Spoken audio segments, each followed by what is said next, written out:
اور یقیناً اذان کے فضائل، اذان کے لفظ کو بیان کرنا پورے الگ واقعات، بس اتنا کافی ہے کہ مؤذن کی اہمیت ایسی ہے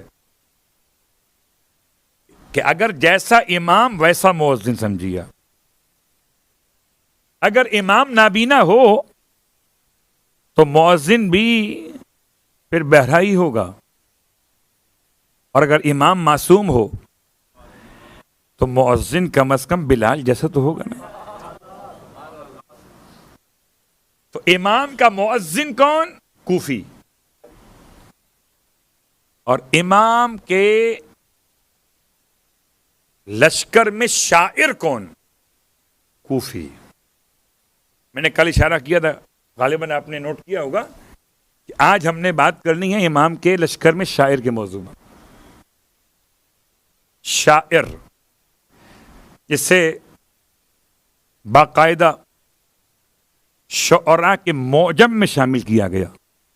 ویسے تو سب کے سب شاعر ہوتے تھے عرب کے لوگ، یعنی مشکل کام نہیں تھا عرب کے لیے اشعار کہنا. یعنی وہ جو کنیزیں ہوتی تھیں عرب کے گھرانوں میں، وہ کنیزیں بھی اشعار کہتی تھیں. یہ موضوع اور ہے، لیکن کسی کو شاعر کے نام سے یاد کیا جائے منصب کے طور پر، یہ اور بات ہے. اور یہ میں تلاش کرتا رہا ان کے بارے میں. کتاب کا نام موسوعۃ فی ظلال شہداء طف، 4 جلدوں میں ہے عربی میں. جلد نمبر 2 میں یہ شخصیت کون ہے؟ آپ نام سن کے ہل جائیں گے. نام ہے یزید. اچھا، بعض ہمارے علماء نے نام میں اختلاف کیا ہے اور اس نام سے بچنے کے لیے زید کو استعمال کیا، لیکن جہاں تک میں نے تلاش کیا زید نام الگ سے ہے، لیکن یزید اصل نام ہے آپ کا. یزید نام برا نہیں ہے، یزید کا کردار اتنا برا ہے. حاکم شام کا بیٹا یزید، سب یزید نہیں. صلوات پڑھے محمد و آل محمد.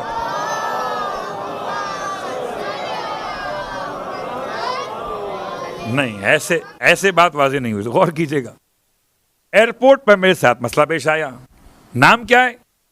کہ سید محمد علی. ابا کا نام کیا ہے؟ ابا کا نام کیوں پوچھ رہے بھائی؟ کہ کسی سے نام میچ کر رہا ہے تو ابا کا نام اگر سامنے آئے گا تو یہ جو مسئلہ مشکوک ہو رہا ہے آپ کے بارے میں ختم ہو جائے گا.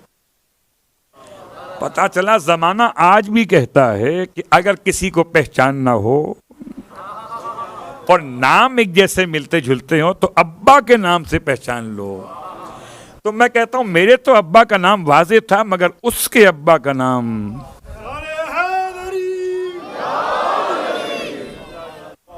بات واضح ہو گئی. تو اس لیے لفظ یزید ہے.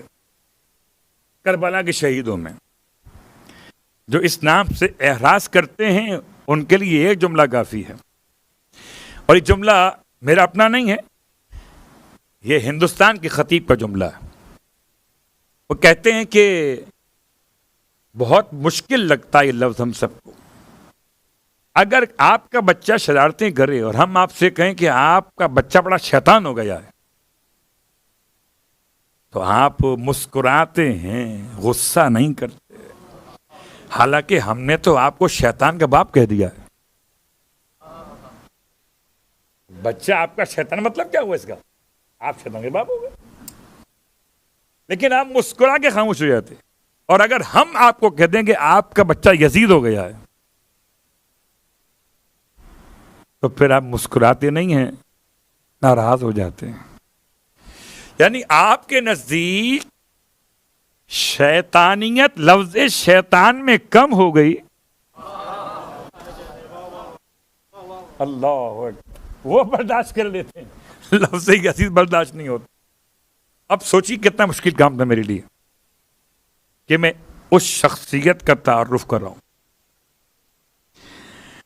جس کے والد مغفل، میم غین فعل مغفل، ایک طریقہ پڑھنے کا. مکرم کے وزن پر، ایک مغفل مشرب کے وزن پر، ایک مغفل مصور کے وزن پر. یہ نام الگ الگ تلفظ کے لحاظ سے ان کے والد کے ہیں. کن کے والد؟ یزید کے والد. یزید کون؟ یزید کے بارے میں اختلاف ہے کہ یہ آیا صحابی رسول ہیں یا صحابی رسول کے بیٹے ہیں. اور اس میں تو کوئی اختلاف نہیں ہے کہ یہ مولائے کائنات کے چاہنے والوں میں ایسے مقام پر ہیں کہ جنگ صفین میں بھی مولا کے ہم ساتھ رہے، بارکاب رہے، اور جنگ نہروان میں بھی مولا کے ساتھ ساتھ رہے. نہروان مشکل جنگ تھی. قرآن پڑھنے والے، سجدوں کے نشان والے، ریشے دراز والے علی کے مقابلے پر آئے تھے. تو ایسوں سے کسی عام انسان کا لڑنا آسان نہیں. صلوات پڑھے محمد والے محمد. جنگ نہروان. تو یہ خود جناب یزید یا زید کہہ لیجیے آپ، مغفل کے بیٹے. مغفل تو صحابی رسول ہیں، اور ایسے صحابی ہیں کہ مغفل کے دو بھائی عبداللہ اور خزائی، ایک کا نام تھا عبداللہ، ایک کا نام خزائی. عبداللہ تو ایسے مشہور صحابی ہیں. یزید کے چچا ایسے صحابی ہیں کہ آپ کو ذی الجبادین کے نام سے یاد کیا جاتا ہے. ذی الجبادین. اماں نے بھیجا تھا پیغمبر کے پاس. اتنی غربت تھی کہ ایک چادر تھی اماں کے پاس، اس کو پھاڑ کے دو حصے کیے، ایک سے نیچے کا لباس بنایا، ایک سے اوپر کا لباس بنایا. یہ دو ٹکڑے پہن کر آئے، جب سے مشہور ہوئے ذی الجبادین. یہ چچا ہیں جناب یزید کے، صحابی رسول. اور میں تو آپ کی خدمت میں بہت شارٹ کر رہا ہوں. ان کی پورے واقعات تو تقریباً 20 سے 25 پیج پہ لکھے ہوئے. والد صحابی، دو چچا صحابی. اور والد کا انتقال کب ہوا؟ جب فتح مکہ کے لیے پیغمبر کے ساتھ جا رہے تھے. مکہ پہنچنے سے پہلے انتقال کر گئے. پھر چچا کا انتقال تبوک کے موقع پر ہوا، اور پیغمبر نے اپنے ہاتھوں سے ان کے جنازوں کو دفن کیا. ایک کا نام تھا خزائی چچا، اور ایک تھے عبداللہ. عبداللہ ان کے چچا بھی ہیں، اور عبداللہ نام کے ان کے بھائی بھی ہیں. بھائی بھی صحابی، والد بھی صحابی، دو چچا بھی صحابی. 4 صحابیوں کے گھر سے ایک یزید سامنے آیا ہے. 4 صحابیوں کے گھر سے حضرت یزید علیہ السلام. تاکہ ہماری زبان ذرا عادی ہو کہ حضرت یزید ابن مغفل علیہ السلام، شہدائے کربلا میں کوفے کے رہنے والے. اور اب آئیے بات کو سمیٹتے ہوئے کہ ان کے 2 بیٹے، بھائی بھی صحابی، والد صحابی، اور 2 چچا صحابی. اور عام صحابی نہیں، با وفا صحابی. سب کے سب کوفے سے ہیں. یہ تو کوفی وفا کرتے ہیں، رسول خدا کے ساتھ ہوں یا علی مرتضیٰ کے ساتھ ہوں یا امام حسن مجتبیٰ کے ساتھ ہوں یا حسین شہید کربلا کے ساتھ. ان کے 2 بیٹے، ایک کا نام عبداللہ، ایک کا نام سفیان. یزید بن مغفل کے 2 بیٹے، اور ایک مختار کے ساتھ انتقام لینے والوں میں. ایک مختار کے بعد جو ایک اور انقلاب کی تحریک اٹھی تھی، 81 سن ہجرت میں اس میں شامل ہوئے. سفیان شامل تھے مختار کے ساتھ، شہید کے بیٹے، اور شہید کا ایک بیٹا شامل ہوا اس کے بعد والے انتقام میں، خون حسین کے انتقام. ان کا پوتا، اس کا نام بھی عبداللہ ہے. عجیب نام ہے. بھائی عبداللہ، چچا عبداللہ، اور بیٹا عبداللہ، اور پوتا عبداللہ. اور یہ پوتا جو ہے ان کا، شاعر اہل بیت کا، یہ امام محمد باقر علیہ السلام کے دور میں،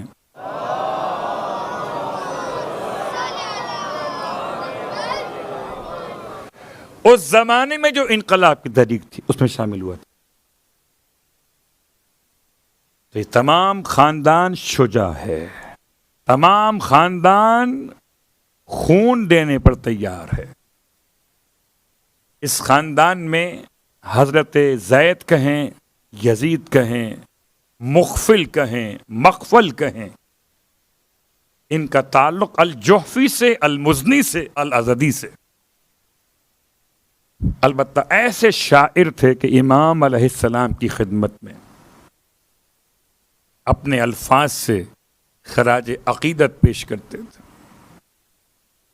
کہ کب پہنچے امام کی خدمت میں؟ کہ یہ بھی مکے پہنچے ہیں اور مکے سے امام کے ساتھ ساتھ چلتے ہوئے آئے ہیں. ایسے ہوں شاعران اہل بیت کہ حسین پہ اپنی جان ایسی قربان کر گئے. قسم بخدا 10 محرم کو امام کے خدمت میں آئے تھے. اس نے جہاد طلب کیا. کبھی وقت ملا تو ان کے اشعار بھی بیان کرتے اگر وقت ہوتا. ان کے اشعار ویسے تو تاریخ میں بہت کم ملتے ہیں، البتہ وہی الفاظ ہیں جو رجس خوانی کے اعتبار سے آپ نے اپنا تعارف کرایا ہے کہ میں کون ہوں اور کس پہ قربان ہونے کے لیے آیا. اپنی تلوار کی تعریف کی ہے اپنے اشعار کے اندر. جناب یزید بن مخفل امام پہ قربان ہو گئے، اور ایسے قربان ہوئے کہ حسین ہر شہید کی لاش پر خود جاتے تھے، چاہے شہید کا نام زید ہو یا شہید کا نام یزید ہو. امام اپنے ہر ناصر کی لاش پہ خود جاتے تھے اور جا کے اسے اٹھا کے لاتے تھے. لیکن کوئی نہ تھا جو حسین کو اٹھا کے لاتا. واہ غربتا. امام کے سارے اصحاب، سارے شہدائے کربلا پہ ہمارا سلام ہو. امام نے کسی ساتھی کو یہ فیل نہیں آنے دیا کہ وہ اکیلا ہے. کوئی غلام تھا تو سرہانے گئے، کوئی آقا تھا تو سرہانے گئے مالی حیثیت میں، یا کوئی گورا تھا تو سرہانے گئے، کوئی کالا تھا تو سرہانے گئے. بس دل چاہتا ہے کہ امام کے مصائب میں سے ایک مصیبت یہ بھی تو ہے کہ امام پیاس کی حالت میں شہید کر دیے گئے. واہ مصیبتہ. رونے والوں، کس قدر مشکل وقت تھا امام کی شہادت کے بعد، جب شام غریبہ میں پانی تو آیا ہے نا. جیسے ہی پانی خدمت اہل بیت میں پہنچایا گیا، پہنچانے والے کون وہ الگ موضوع ہے، لیکن اب لشکر یزید نے پانی کیوں بھجوایا ہے؟ اس لیے نہیں کہ ان کو پانی پلانا تھا، اس لیے کہ ان کو زندہ لے جانا ہے عبید اللہ ابن زیاد کے دربار تک، اور 3 دن کی پیاس کے بعد ان کا کوفے جانا ممکن نہیں ہے. اس لیے پانی بھیجا گیا. جب پانی آیا تو جناب زینب نے جناب سکینہ کا شانہ ہلائے اور ارشاد فرمائے، بیٹی اٹھیے پانی آ گیا. عجیب بات تھی، پانی کی خبر تھی اور سکینہ نے غش کے عالم میں نیند کہاں بچی کو آئی ہے. نیند تو باپ کی سینے پہ آتی تھی نا، باپ کے بغیر سکینہ کو کبھی نیند نہیں آ سکی، غش آ جاتے تھے۔ غشی کے عالم سے جناب زینب نے بیدار کیا تو ایک ہی سوال کیا اٹھتے کے ساتھ، جیسے حیات آ گئی، کیا چچا واپس آ گئے؟ تو کہ پانی لینے کوئی اور تو نہیں گیا تھا، اور کون پانی سکینہ کو پلا تھا؟ رونے والوں جناب زینب کبریٰ نے سمجھایا، بیٹی چچا نہیں آئے، البتہ پانی آ گیا ہے۔ تو بچی نے اس وقت میں ایثار فرمایا۔ بچی کہتی، پھپھی اماں آپ بھی تو بڑی پیاسی ہیں، پہلے آپ پی لیجئے۔ فرمایا بیٹی اصول یہ ہے کہ پہلے چھوٹے بچوں کو دیا جاتا ہے۔ بس یہ سننا تھا، بچی نے کیا سمجھا، اپنی پھوپھی کے ہاتھ سے کوزے آپ کو لیا، مقتل کی طرف بڑھنے لگی۔ جناب زینب نے گھبرا کے آواز دی، بیٹی وہاں کہاں جا رہی ہو؟ بچی کہتی، پھوپھی اماں آپ ہی تو کہتی ہیں کہ پہلے چھوٹوں کو پانی دیا جاتا ہے، ارے مجھ سے چھوٹا میرا بھائی علی اصغر پیاسا رہ گیا، اجرکم اللہ۔ اور رونے والوں کربلا میں پانی آ گیا نا، بس ایک جملہ اور سن لو۔ جب قافلہ کوفے میں داخل ہوا ہے، گرمی بہت ہے، آپ کو تو اندازہ ہے اس شدید گرمی میں بچے کتنی بار پانی پیتے ہیں۔ جب کوفے میں داخل ہوا قافلہ تو بچی کو پیاس لگی ہوئی ہے، ایسے میں ایک تماشا دیکھنے والی خاتون نے جب بچی کو پانی مانگتے ہوئے دیکھا تو پلٹ کے اپنے گھر میں آئی اور جلدی سے کوزے آب، یہ کوفہ ہے، کوزے آب میں پانی لیا اور پانی لے کر بچی کے سامنے پہنچی ہے، کہتی ہے ایک قیدن بچی یہ پانی پی لے، میرے حق میں دعا کر دے۔ جناب سکینہ نے پانی لینا چاہا، جناب زینب نے فرمایا بیٹی پہلے دعا پوچھ لو کہ کیا دعا منگوانا چاہتی ہے۔ جناب سکینہ نے دعا کا سوال کیا۔ خاتون کہتی ہے پہلی دعا تو یہ کرو کہ جیسے تم قیدی بنائے گئے ایسے میرے بچے کبھی یتیم کبھی اسیر نہ ہو، اور دوسری دعا یہ کرو خدا مجھے مدینے میں زیارت نصیب کرے۔ مدینے کا نام جناب زینب نے سنا، فرمایا کس کی زیارت کو جانا چاہتی ہے؟ کہا شہزادی ہیں۔ اللہ اکبر، پوچھا ان کا نام بتا دو، کہا ان کا نام میں بازار میں نہیں لے سکتے۔ کہا ایسا سنو کہ میری شہزادی کے بھائی کو عباس کہتے ہیں، بیٹے کو علی اکبر کہتے ہیں۔ آپ نے فرمایا یہ تو بتا کہ اگر تجھے تیری شہزادی کہیں ملے تو کیا پہچان لے گی؟ اس نے کہا ہاں ہاں کیوں نہ پہچانوں گی، میں نے بڑی خدمت کی ہے، ان کے گھر میں رہی ہوں۔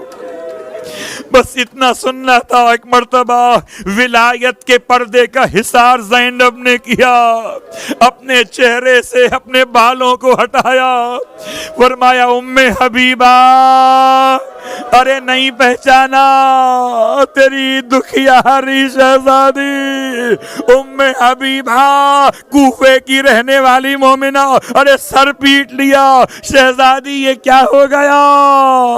اکبر کیا ہوئے؟ عباس کیا ہوئے؟ مولا حسین کیا ہوئے؟